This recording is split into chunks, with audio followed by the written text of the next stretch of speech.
What is up, guys and gals, gamers, YouTubers, and all my little roughnecks out there? It's your boy DL Rico, and we're coming back at you. It's Sunday. It's a little bit after 1 o'clock, and it's really hot. Yeah, I'm in Giants apparel, just same as last week. I'm always gonna be. I don't know if I'm always gonna be in Giants apparel. I have a lot of jerseys. I know you saw me in my Dallas Cowboys before. Those are my teams. I've talked about it before. Dodger fans, suck it up. Sorry, this is what I do. Anyway, there's not a whole lot that I can go about. My work day, my work week, my general week is actually pretty boring. Let me see. Last week I went out to the movies with a friend of mine. What did we go see? I went to go see Mission Impossible for the second time. That movie it's a little predictable. I'm gonna be a little honest about it. I enjoy the Mission Impossible series. A little predictable as to how everything comes about. I wish they had kept the villain like in the dark a little bit, so that we didn't know who he was and kind of piece together the mystery and like just how this organization, you know, the syndicate, is able to come into power the way that they do. So I wish that they kept a little bit more of a mystery aspect. But other than that, I thought it was a really solid film. Lots of action. Tom Cruise is the beast, especially with him doing his own stunts. Absolutely crazy. So yeah, not a whole lot to do with the work week, not a whole lot to do with my general week other than watching that movie. I'm actually gonna go see Straight Outta Compton tomorrow. I can't wait for that. I might even do a movie review on it, maybe, I don't know. Anyway, the reason why I'm doing this video is because I actually received a message. Don't know if they want their name here, but I really appreciate your you reaching out to me and letting me know how you feel about my videos. It really inspires me to want to keep doing this. And again, it's I mean, I do it because I enjoy just kind of expressing myself, but I also do it because I know people are watching and people like actually feel a sense of comfort. And I'm not like kind of trying to toot my own horn or sound like arrogant about it, but I have had people, you know, reach out to me and be like, you know, people have said that they like hearing my voice, that the stories that I tell, you know, some of them are pretty funny, and that they just kind of help them connect. Yeah, I don't know why I'm like fumbling with my words, but they have a sense of connection with that, just because some of them are going through the same things. Some of them are just kind of like the fact that they're getting to know me. So I figured I'm gonna address this letter and you know, kind of say again, thanks for reaching out. They have a ton of questions. They seem a little personal, but you know what, I'm really like an open book with everything. So if anything you guys want to figure out about or find out about me, if you have any questions burning on your head, let me know. Send me a message. Hit me up on Facebook, on Twitter. I will address it. You know, I'll try to respond as fast and as often as I can. So from here on, today is it's all about your letter day, sir. Again, I don't know if you want your name read on here. All right. So the first question that he addresses with, not too personal. It's if you could choose to have one superpower, what would it be and why? And I think about this a lot. I ask pretty much anybody that I come into contact with that I feel like I want to get to know. For me personally, it's flight. Invisibility is cool, superhuman strength is cool, and you know, a lot of other things. But flight for me, it's just it would just. I don't like roller coasters. I'm gonna just tell you. I think I've touched upon that, but I hate roller coasters. Heights, I'm not afraid of. And the thought of like bungee jumping or doing that, there's a couple of rides at like Great America, I think, where is it, Six Flags does this, where they just pull you up by this crane and you just kind of free fall, and then you just kind of swing, where it gives you the sensation of flight. That kind of freaks me out, but the actual sensation of flying, I think that would be amazing. That would be an amazing way to get around. I definitely would never use a car. I wouldn't use it to like build up fame or any kind of thing like that. I wouldn't try to be a superhero. I would just be like, oh, you know what? I feel like flying to Chicago today. Let's go. Take off. So, but yeah, flight, hands down for me. The second question, this was kind of hard to touch upon. It does get a little personal. It says, what is the biggest regret in your life? And everybody says that you're not supposed to regret anything in your life. It's all supposed to be a learning experience. You don't regret, blah, blah, blah. And you're full of shit. I'm sorry. You are. You're full of shit if you don't have any regrets in your life. For me, there's a few of them, but I think the thing that really kind of really gets to me is the fact that I had a lot of scholarships while I was in high school. I had one to University of Tennessee. They wanted me to graduate early, and they wanted me to graduate in the middle of take my GED certification, graduate in the middle of my junior year, and go off to college at age 16. I think I was 16, might have been going on to 17. They wanted me to graduate that year, go take their scholarship, and it would have been a full ride. Could have gone to University of Tennessee, taking my music scholarship. I didn't want to because I had a girlfriend at the time, and I was like, I want to graduate with her. If she goes to UC, I don't want to be too far from her, kind of thing. I know she had plans to go to UCLA, so I kind of wanted to follow her and go there. But that is probably the biggest regret, is just not taking that scholarship and then the other scholarships that followed. Starting school really late is, for me, it was so hard to get back into school and finish up the way that I'm doing now, that if you're thinking about taking a year off to travel, you're taking some time off for yourself or whatever, I really suggest that you don't. If you have any aspirations to go to college, just do it. Just bite the bullet, just do it, finish up early, and get on with the rest of your life. I mean, 4 years compared to the career and the life that you could have after that is nothing. The time that it took me to get back is one of the things that I can't get back. Yeah, that's probably one of my biggest regrets. So, sorry, that was a little personal, I know, but I'm just answering your question, so. Next one's a little lighthearted, number 3. If you could marry a fictional character, who would it be and why? Now, by fictional character, let me see. My mind immediately went to video games, but I'm sure it touches up on any kind of novel, movie, TV show, or anything like that. Fictional character.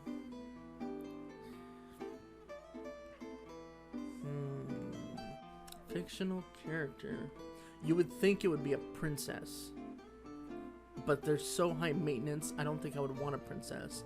Plus, the only princesses I know are like hella magical, and I would feel like a schlub compared to them. Like, they'd be all magical doing their, like Zelda, Princess Zelda. She'd be doing her sage stuff, and I would just be there like, hey, yeah, I'm King of Hyrule now. She's protecting me, though. One eternity later. You know what? I'm just gonna say Hermione from Harry Potter, just because the Emma Watson, I think she's absolutely beautiful. So her, I would marry her. Next one, number 4. If money and career were no object, where would you choose to live and why? Money and career are no object. For me personally, I don't feel like they are an object. I don't care. I think I've addressed this too. I don't care how much money I make. I don't care what exactly I'm doing. I mean, if I love what I'm doing, I'm going to be happy either way. So money definitely wouldn't matter as far as like where I lived. It depends. I don't want to be like in this rural area where I can't have access to, technology, internet, and all of that kind of thing. But at the same time, if the person that I'm with, that I really care about and, spend my life with, if they want to live there, I'm totally for it. That's like the biggest kind of aspect about me. If they're happy living there, I will be happy living there too, because I'm just with them. That's the only thing that matters to me. Money, career, no big deal. Wherever they want to live, I'm down for. Question number 5. What is the last book that I read that I could not put down because I just had to finish it? The last book that I know the last book that I read was actually The Girl with the Dragon Tattoo by Stieg Larsson. I couldn't put it down because it was a class assignment. I was forced to read it. So they forced me to not put it down because I don't like reading at all. I really don't. I would rather rent a movie, even though it's like only a small adaptation of that book, rather than read. But that one, because I got so far behind in my classes, I had to literally not put it down and finish it. It was a really slow book, slow starter. I kept falling asleep within the first 5 pages. It does pick up and get interesting towards the end, and there's like a huge mystery behind it. If you haven't seen the movie, if you haven't read the book, I definitely suggest you do so, because it turned out to be an awesome book. But the only reason why I couldn't put it down, time constraints. I had no choice. I had to finish it up and get a good grade. What television show do I plan on my day on and kind of make time for? Sorry. By the way, that's question number 7. I don't really plan my day around TV. Don't really care. There's only a few episodes, or few episodes. There's only a few shows that I watch now. A lot of my shows have been canceled. The shows that I did watch, 24. I know I used to plan my day around that a lot. Like, I loved 24 so much that I would need Mondays off, Mondays and Tuesdays off if it was like a 2-parter episode. I used to plan around that. I watch Walking Dead. I did watch White Collar, Burn Notice. I watched Psych. But I don't plan my week around them. I don't plan my day around them. Sons of Anarchy, I kind of did, but only because me and a friend of mine were just like really into it, so we watch it kind of together. But other than that, right now, I watch America's Best Dance Crew, which is an awesome show because they're doing like a tournament of champions kind of thing. So I'm kind of into that right now. I actually have an episode recorded I haven't seen from this past Wednesday. If you want to check it out, Wednesdays 11 o'clock MTV, check it out. It's really entertaining, but I gotta actually watch that after this question. What were my extracurricular activities or sports that I participated in while in high school? While in high school, I wasn't a part of any team, but we had a lot of pickup games of football, basketball. We didn't play baseball or any kind of kickball or anything like that. So it was mostly basketball and football. But aside from those pickup games, I was really avidly a huge participant in my drum line. I was a part of the marching band. I was my freshman year, I was on quads. My junior high, I was in bass. My junior high, 7th grade year, I was on bass drum. 8th grade was on quads. Freshman year was on quads, and then the sophomore through senior year, I was on snare drum. So, if any of you guys who are musically inclined know exactly what I'm talking about with marching band, that's what I did. I was a section leader for 3 years running, from '99 through 2002, and we won our state championships each year. That was an awesome feeling. Next question: of all of your pet peeves, which one is the strangest? The strangest of all my pet peeves. I don't know if they're like the strangest, but they're definitely the ones that like get under my skin the most. I definitely have a pet peeve against people that are like really hypocritical, liars, anybody that challenges my intelligence. That's a big pet peeve of mine. But probably the strangest pet peeve. This is gonna require some thought. Strangest pet peeve. You know what? I've been thinking about this for a while. I'm just gonna turn it back on you. What can be a strange pet peeve? Because I feel like all the things that can annoy you that qualify to be a pet peeve, they're pretty legitimate. You know, if you're annoyed by something, I'm sure there's a reason why.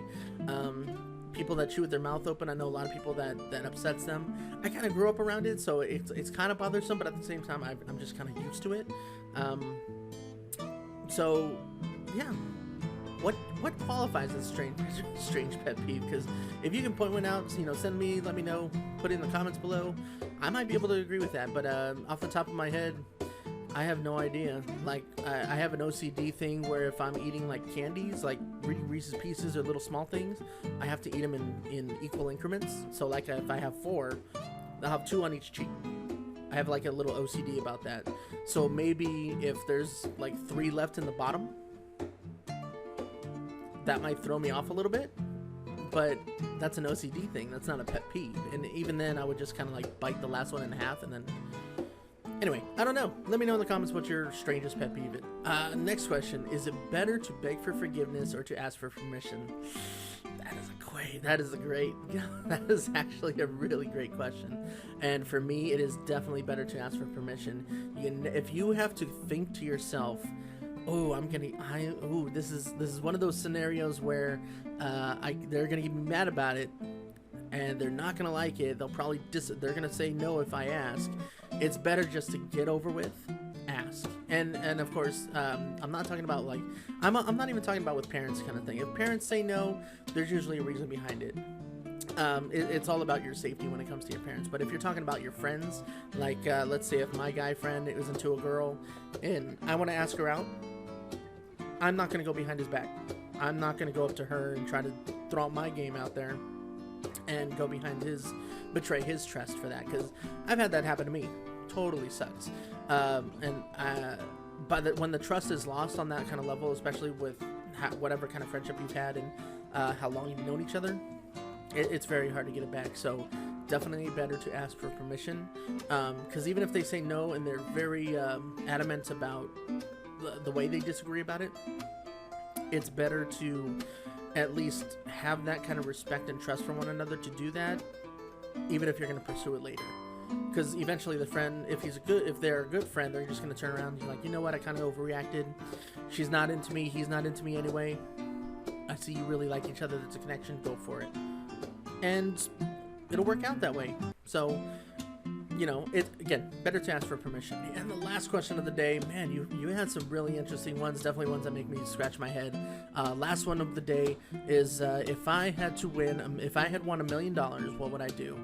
The first thing I would do, I would definitely buy some better recording equipment. I definitely want a new car. But then I'm actually really practical when it comes to all of that. So with the rest of the money, once all of those little toys and everything were purchased, I mean, I would probably, you know, give some to my mom and dad, you know, make sure that they were, you know, give them like $50,000 each, something like that. With the last remaining bit, I want to make sure that I have at least $400,000. Okay, that's key. $400,000 remaining. You put that into your savings. Not into your checking account, put it into your savings. And then you tell the bank the monthly interest of that savings, you transfer that interest into my checking account. Now the interest, depending on where your bank is, the interest of the savings account, when it transfers over into your checking, interest from your savings transfers into checking. Yeah, I said it right. I know what I'm doing. Interest of your savings goes into your checking. You can live off of that monthly allowance or what salary that you want to give yourself. You can live off of that. Then the $400,000 you can just save for a rainy day. If you want to collect even more interest on it, you just put half of the interest into your checking. Half of the interest goes back into saving. You can do whatever you want, but you could retire. And I would do that. I would still pursue my education. I would still finish up and get my credentials. I would still have my degree. I might even want to teach on the side. I love music. I love the aspect of teaching and wanting to touch lives with my words and whatever. So I think I would still do that. So yeah, that's what I would do. Anyways, that was the last one for this episode. I definitely appreciate those questions. A lot of thought-provoking ones. Some of them really kind of had me stumped for a while.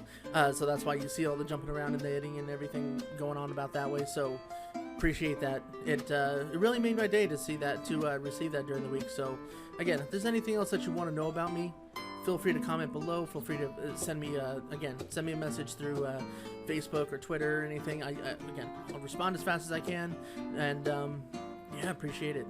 In the meantime, hope you guys enjoyed this episode. Hope you guys learned a little something about me. In the meantime, leave a thumbs up if you liked it. Subscribe if you're new to my channel. Tomorrow, you're gonna do the Man Crush Monday. We're gonna play some more Uncharted, Drake's Fortune, and yeah, it's gonna be great. Talk to you guys later. All right, peace.